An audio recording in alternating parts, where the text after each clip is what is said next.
Irmãos, da última vez que eu estive aqui pregando, eu falei sobre renúncia, né? Uma pregação rápida, porém objetiva. E aí, por que eu estou lembrando disso? Porque nos dias seguintes, após a pregação, até estava falando com o Fábio, eu tive várias oportunidades, inúmeras, de colocar em prática aquilo que eu preguei, aquilo que o Espírito me conduziu a pregar aqui em cima nesse altar. E só depois de algumas situações ocorridas foi que eu vim me tocar. Falei, cara, eu poderia ter colocado em prática a palavra que eu preguei, renunciando a minha carne, renunciando a mim mesmo, para poder ter uma consequência um pouco melhor em algumas situações. E aí eu preguei para depois eu viver. E hoje vai ser o contrário. Hoje eu vou pregar sobre um assunto que eu considero particularmente forte. Um pouco batido já esse assunto. Muitas pessoas falam, muitas pessoas já falaram e tudo. Várias pessoas falam de uma forma, outras de outro. Mas hoje nós vamos falar num assunto que pega um pouquinho desconfortável para a gente. Hoje nós vamos falar sobre frieza espiritual. E aí eu pergunto, quem nunca? Né? Quem nunca passou por um momento de frieza espiritual? Não precisa levantar a mão. Quem nunca ficou sem vontade nenhuma de ler a Bíblia? Quem nunca ficou sem vontade nenhuma de até mesmo ir para a igreja? Quem nunca ficou sem vontade nenhuma até de ouvir um louvor ou de estar em comunhão com os irmãos, né? É um assunto um pouco chato, mas que muitas das vezes a gente não percebe quando está chegando, quando a gente está começando a viver esse momento de frieza. Muita gente acha que em algumas situações pode ser besteira, mas enfim, a gente prega e acredita que o inimigo existe. E a gente também acredita, eu pelo menos acredito, que não é fácil a gente estar todos os momentos forte espiritualmente falando. Não é fácil estar com Cristo todos os momentos. Existem algumas pessoas que são mais fortes, outras pessoas são mais fracas, outras já são praticamente semideuses, outras já são querubins, né? Mas independentemente de uma situação ou de outra, eu acredito que pelo menos 90% das pessoas que estão aqui, das que estão nos ouvindo, já passaram por momentos assim. E aí, para não ficar só nas minhas palavras, eu queria que os irmãos abrissem aí as vossas Bíblias, em Romanos, capítulo 8. Samuel já deixou claro aqui, né, que é o capítulo preferido dele, da palavra. E nós iremos ler até o verso 14. Eu vou começar logo aqui, que o tempo está corrido. O bom é que nem horário ali a gente não tem, né? O relógio está ali piscando e aí nele está marcando 7h28 ainda. Então significa que eu tenho pelo menos 1 hora aí para pregar. Portanto, agora nenhuma condenação há para os que estão em Cristo Jesus, que não andam segundo a carne, mas segundo o Espírito. Porque a lei do Espírito de vida, em Cristo Jesus, me livrou da lei do pecado e da morte. Porquanto o que a lei não podia fazer, visto como estava fraca pela carne, Deus, enviando seu próprio Filho em semelhança da carne pecaminosa, e como oferta pelo pecado, condenou o pecado da carne, para que a justiça da lei fosse cumprida em nós, que não andamos segundo a carne, mas segundo o Espírito. Porque os que estão segundo a carne têm a mente nas coisas da carne, mas os que estão segundo o Espírito para as coisas do Espírito. Porque a mentalidade carnal é morte, mas a mentalidade espiritual é vida e paz. Porquanto a mentalidade carnal é inimizade contra Deus, pois não é sujeita à lei de Deus, nem de fato pode ser. Então os que estão na carne não podem agradar a Deus. Mas vós não estáis na carne, mas no Espírito, se é que o Espírito de Deus habita em vós. Eu acho essa aqui a parte mais forte dessa palavra, quando ele fala bem assim: se é que o Espírito de Deus está em vós. E eu me perdi. 9, né? Isso. Se é que o Espírito de Deus habita em vós. Ora, se algum homem não tem o Espírito de Cristo, esse não é dele. E se Cristo está em vós, o corpo está morto por causa do pecado, mas o Espírito é vida por causa da justiça. Mas se o Espírito daquele que ressuscitou a Jesus dentre os mortos habita em vós, aquele que ressuscitou a Cristo dentre os mortos também vivificará os vossos corpos mortais, pelo seu Espírito que habita em vós. Portanto, irmãos, nós somos devedores, não à carne, para vivermos segundo a carne. Porque se viverdes segundo a carne, morrereis. Mas se através do Espírito mortificardes a obra do corpo, vivereis. Porque todos os que são guiados pelo Espírito de Deus, esses são filhos de Deus. Amém? Somente até aí. Essa palavra aqui, basicamente, ela quer dizer que se a gente, como seres humanos e carnais, não alimentarmos o nosso espírito, certamente morte colheremos. Mas, se alimentarmos o espírito, teremos vida. E por que eu li esse capítulo? Por que eu li essa passagem? Porque o tema, ele fala sobre frieza espiritual. E a morte espiritual, ela é consequência da frieza. E aí eu te pergunto, como detectar se você está passando por um momento de frieza espiritual? Nem sempre é tão fácil. Às vezes você só não está ligando para nada mesmo, nada mais te constrange, nada mais te emociona, te comove, enfim. Mas não é tão simples assim. Coloca para a gente aí o banner, por favor. Fazendo uma pesquisa, eu encontrei essa imagem aí, que ela já começa assim, né? Sintomas. Sintomas eu pressuponho que são sintomas de quem está doente, né? Então a gente já pode tomar por que esfriamento espiritual pode ser uma doença espiritual. E aí ela vai falar, quais são os sintomas? Perda do interesse pela vida devocional. Quando você já não quer mais devocionar, quando você já não quer mais prestar a sua primeira hora do dia para Deus. Perda de interesse pela salvação de vidas, cada um que cuide da sua vida. Desinteresse pela obra missionária, aqui para mim está bem. Abandono da comunhão fraternal, estou nem aí para ninguém, vou ficar na minha casa. Excessivo interesse pelas coisas mundanas, na igreja nada mais me agrada. Aguçado espírito materialista, vou trabalhar até estourar. Desmotivação com as coisas espirituais, convivência pacífica com o pecado, constantes críticas aos trabalhos da igreja. Eita Deus, pensar que Deus não está cumprindo as promessas na sua vida. Depois que eu li isso daí, eu falei assim, eu quero saber qual é o remédio, porque eu já sei que estão todos esses sintomas aí. Estou doente. E aí você lendo aí junto comigo, você pode se encaixar em alguma dessas situações? Hoje a pregação vai ser num estilo que eu particularmente não gosto. Pregação versus testemunho. Para mim uma coisa é uma coisa, outra coisa é outra coisa. Mas vamos lá. Pode tirar aí o banner, ou se quiser deixar para a galera ir lendo. E aí, gente, eu fiz a seguinte pergunta: como detectar se você já passou por isso daí, ou se você está passando, e como sair disso?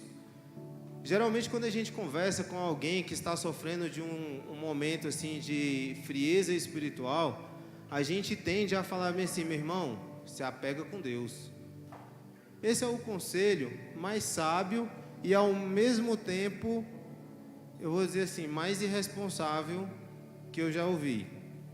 Porque geralmente quando você fala para o irmão bem assim, meu irmão, se apega com Deus, você está se eximindo de qualquer responsabilidade de tentar ajudar. Quando na verdade, o que nós deveríamos estar fazendo é, meu irmão, o que está acontecendo contigo e tal, posso te ajudar? Ah, eu estou assim, assim, assim. Então, beleza, deixa eu te ajudar. Vamos orar juntos, vamos ler a Bíblia junto. Porque se a gente voltar ali, a gente vai ver que o irmão já não está mais lendo a Bíblia, que o irmão já não está mais orando, que o irmão já não está mais querendo nada com Deus.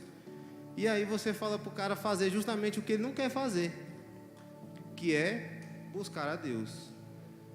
E aí a gente parte para uma outra característica, na verdade, um outro tipo de pessoas. Que na verdade você pode estar fazendo tudo e ao mesmo tempo ser acometido de um sintoma desse. Já viu aquelas pessoas que oram, que jejuam, que leem a Bíblia, que estão todos os dias na igreja, mas que não conseguem evoluir porque assim, aconteceu alguma coisa. No começo da pregação eu falei da seguinte forma: a gente crê e acredita que o inimigo existe. E você pode estar em todos os momentos fazendo tudo de certo. Porém, em algum momento o inimigo ele vai lançar alguma coisa para poder te fazer fraquejar. E é no momento que você nem imagina. No momento em que a sua vida está totalmente certa, está tudo dando certo, você está trabalhando, está ganhando dinheiro, está conquistando, enfim, a sua vida está 100%. Mas em algum momento o inimigo ele joga alguma coisa que aí você cai e aí por aí entra a brecha, por essa brecha entra e aí o inimigo começa a agir. E aí eu pergunto, como sair disso? Como evoluir através disso? A palavra fala que a gente tem que alimentar o espírito. Foi o que eu falei ainda agora, o que a gente leu. Mas e aí, a gente será que realmente está se alimentando de coisas saudáveis? A gente vem pregando dia após dia que nós temos que lutar contra a religiosidade. O que é a religiosidade? É fazer basicamente as coisas no automático, é fazer as coisas basicamente por obrigação. É tipo, tu levantar de manhã e falar bem assim, não, eu vou orar, porque se eu não orar, nada vai dar certo no meu dia. Eu tenho que ler a Bíblia, porque se eu não ler a Bíblia, meu líder vai falar que eu não sei nada da palavra. É sobre isso que a gente tem que lutar contra, que a gente vem falando. No evento que teve aqui com os jovens, no Dia com Deus, que o Isaac organizou aí, ele fez uma pergunta para mim, eu respondi assim, na bucha, mas depois eu fiquei pensando sobre a resposta que eu dei. Ele fez uma pergunta assim, o que você acha, eu acho que foi isso, o que você acha sobre frieza espiritual? Eu falei logo para mim, meu Deus. E aí eu respondi para ele, eu falei, mano, frieza espiritual para mim, eu considero como algo necessário. Assim como a religiosidade também é algo necessário. Em alguns pontos. Vou explicar para os irmãos não estar falando que eu estou pregando heresia. Por que a frieza espiritual eu considero necessário em alguns pontos? Você vai numa pegada, você vai num ritmo legal e tal, e daqui a pouco você considera que aquilo ali não é mais essencial para você, que aquilo ali não está te fazendo crescer. E aí você de repente para quê? Para poder fazer uma análise da sua vida. Essa época do ano geralmente é a época que as pessoas mais param para poder analisar o que fez e o que não fez, ou o que poderia ter feito ou o que poderia ter melhorado ao fazer. É o momento, igual o Marcos falou, que a gente está pensando no que vai fazer no ano que vem, no que a gente fez, no que deu de errado, no que deu de certo. Mas na maioria das vezes a gente não para pensar no que a gente fez de errado ou de certo na nossa vida espiritual. E é um momento onde a gente vai analisar, falando assim, poxa, eu poderia ter fluído mais no Espírito. Eu poderia ter crescido mais em Deus se eu tivesse dado certa atenção para isso. Lembram que eu acabei de falar que eu preguei sobre renúncia e não tive essa sensibilidade de na semana seguinte me ater ao que eu tinha acabado de pregar para poder viver uma situação melhor? E quantas das vezes a gente vem para a igreja, a gente ouve as pessoas falando, as pessoas pregando, às vezes as pessoas que a gente nem gosta, às vezes as pessoas que a gente tinha vontade até de levantar quando a pessoa vem aqui na frente e ir embora.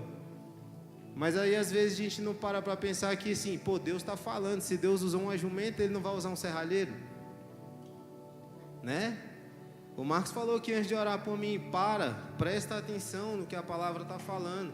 E muitas das vezes a gente vai e vem. Chega aqui vazio, sai daqui mais vazio ainda, porque não deu atenção ao que Deus está comunicando, para que a gente talvez possa evoluir mais. A frieza espiritual, ela não vem somente de relacionamento com Deus, vamos colocar, eu me divorciei de Deus, não quero mais papo com Deus. Ela não vem somente disso, gente. Ela vem de situações que você nem imagina que possam te frustrar ou te possam fazer enfraquecer, para que você não dê mais um passo.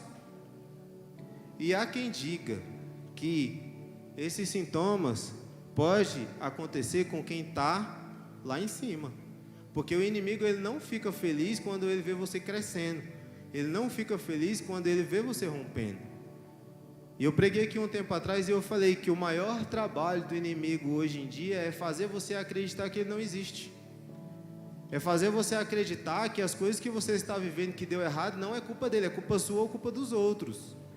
E aí a gente vai dia após dia se esvaziando de Deus e se enchendo da carne, porque a própria palavra aqui, ela fala que a nossa mentalidade carnal, ela é inimiga de Deus, ela te faz desviar de Deus, e desviar em todo sentido. Se você vai numa caminhada e Deus vem de lá para cá, de encontro a você, você desvia.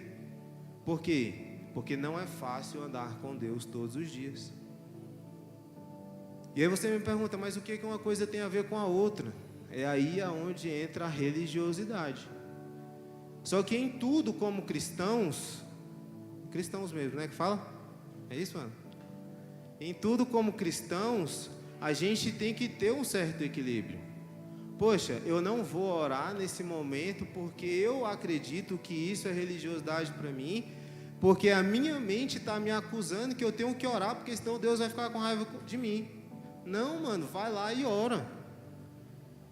Eu não vou ler a Bíblia porque eu não quero ler a Bíblia. Eu vou ler a Bíblia porque o meu líder pediu para que eu lesse, e eu tenho que ler porque ele quer. Não, velho, vai lá e lê. No começo, tudo vai ser por obrigação mesmo. Quem aí gosta de treinar, gosta de malhar, gosta de fazer dieta, pelo menos assim, né, no começo do ano, vai dando certo. Depois, vai por água abaixo. Porque ninguém gosta de malhar, ninguém gosta de treinar, ninguém gosta de fazer dieta. Mas se é por um bem, né, Daniel? Se é para salvar o coração, tem que fazer, cara. A maioria das coisas que são saudáveis para as nossas vidas, a gente não gosta de fazer. Quem é que gosta de salada aí? 2 pessoas. Quem gosta de hambúrguer? 85 pessoas. Quem gosta de acordar cedo para trabalhar? Só o Marcos. Mas quem gosta de dormir até meio-dia? Só a Luíne e o resto. Você entende que tudo aquilo que é saudável para você, você não gosta de fazer. E aí eu perguntei, quem é que gosta de acordar cedo para ir trabalhar? Ninguém gosta. E agora eu vou fazer uma pergunta. Quem é que gosta de acordar cedo para ler a Bíblia, orar, devocionar e daí começar o seu dia? Só a irmã Miriam, tá vendo? É por isso que ela é líder da intercessão. Ninguém gosta. Só que você já parou para reparar que se você faz isso de manhã, você já sai mais leve de casa. Não porque você talvez tenha ido no banheiro, mas porque você foi lá e se encheu de Deus. O seu espírito está cheio. Você se esvaziou de si mesmo. E é legal? Não é, cara. Quem é que quer acordar às 6 horas da manhã para poder se colocar de joelho, ler a Bíblia e tal, meditar? Ninguém gosta de fazer isso. Mas talvez durante o restante do seu dia você não tenha condições de fazer isso. Por quê? Vem o trabalho, vem as redes sociais, vem o almoço, vem as redes sociais, vem a hora de ir embora, vem as redes sociais, vem a janta, vem as redes sociais, vem para a igreja, fica nas redes sociais. Então, se você já não acorda focado em adorar a Deus, certamente uma hora você vai se encher daquilo que não era para estar cheio, que é da sua própria carne. Mas há um traidor em toda essa situação, que muitas das vezes é a nossa mente, que nos faz acreditar naquilo que nós achamos que é certo ou que nós achamos que é errado. E que se a gente não toma cuidado, a gente acaba parando. Então, se eu tenho na minha mente que eu só posso vencer algumas coisas em Deus, lendo a Bíblia, enchendo o Espírito, orando, enchendo o Espírito, alimentando o Espírito, jejuando e tal, por que que eu não faço? E mesmo fazendo, o inimigo ainda pode te atingir. Eu ainda acredito que é mais fácil de atingir do que quando você não está fazendo, porque já te atingiu mesmo, né? Então, para que ele vai atingir de novo? Só se for para matar agora de uma vez. O inimigo, ele não fica satisfeito quando ele vê você crescendo em Deus. Ele não fica satisfeito quando ele vê você rompendo em Deus. Ele não fica satisfeito quando vê a gente cada dia mais focado em Deus. Irmãos, não se engane. Se você está achando que você é forte, que você nunca vai passar por isso, e tal, e tal, e tal, toma cuidado. Toma cuidado. Porque se isso fosse uma regra só para quem não quer andar com Deus, ou então para quem você considera que é fraco, a gente não viria por aí inúmeras notícias de que o pastor fulano de tal se suicidou, o pastor fulano de tal está com depressão, o pastor fulano de tal se desviou. Mas também não estou dizendo para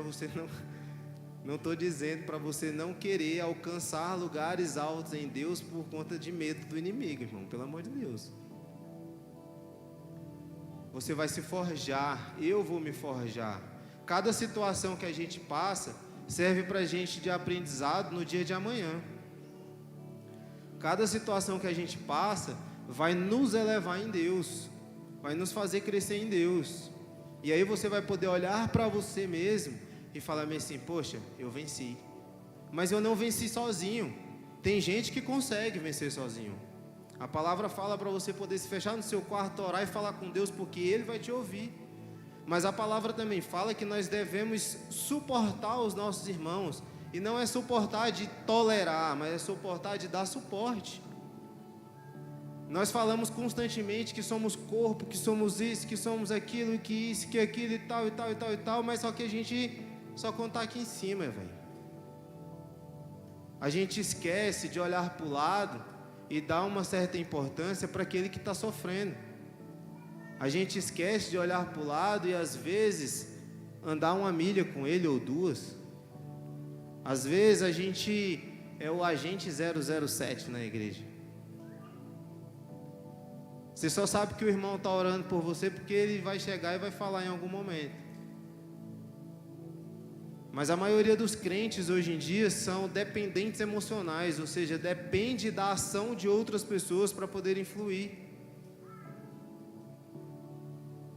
E eu estou aqui falando de mim mesmo, não estou aqui apontando ninguém, mas estou usando o que eu passei, o que eu sofri e o que graças a Deus eu venci, para poder talvez alertar quem não tenha identificado isso daí na sua vida, esteja achando que é só um momento, que vai passar. Tem gente que consegue passar sozinho, tem gente que não consegue.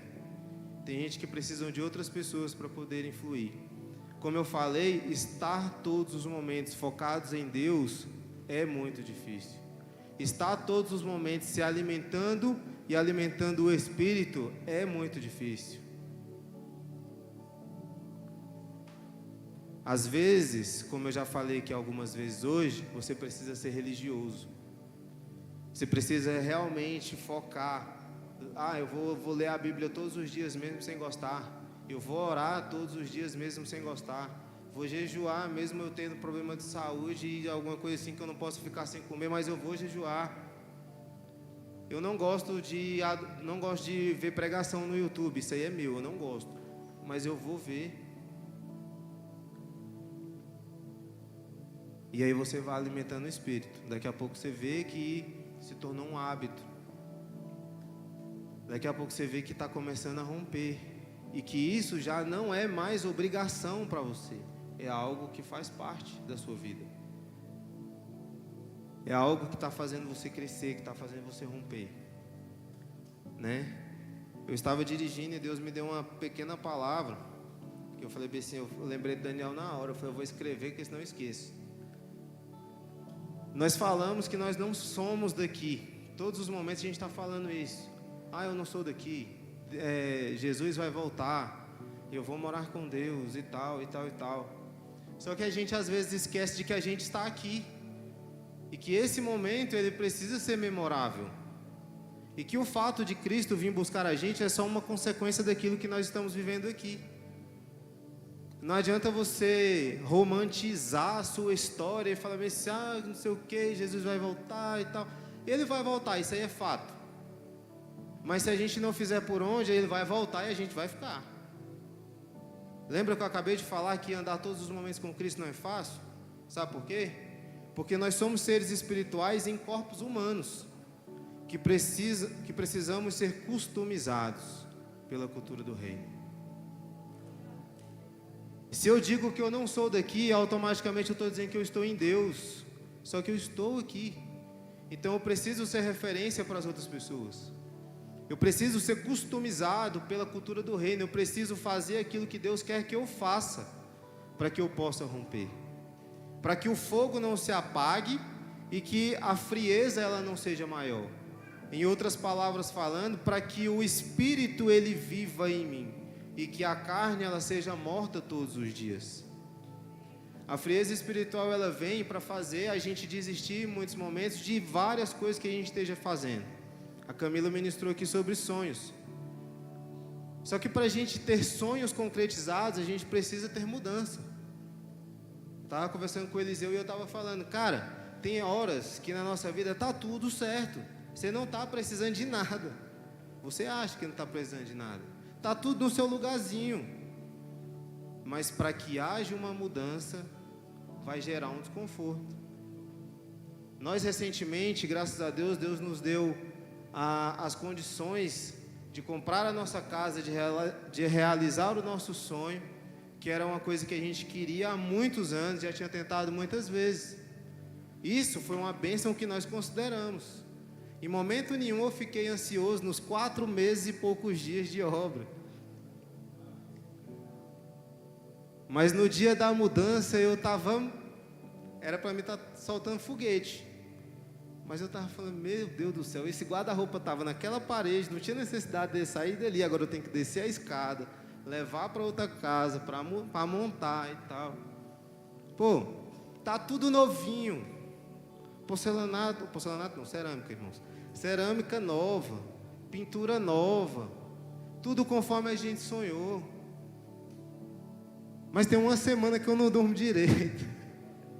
A minha cama mudou de lugar. O meu banheiro não é mais o mesmo. Eu entrava no recanto, eu andava 5 minutos, eu estava em casa. Agora eu tenho que fazer uma viagem até lá embaixo.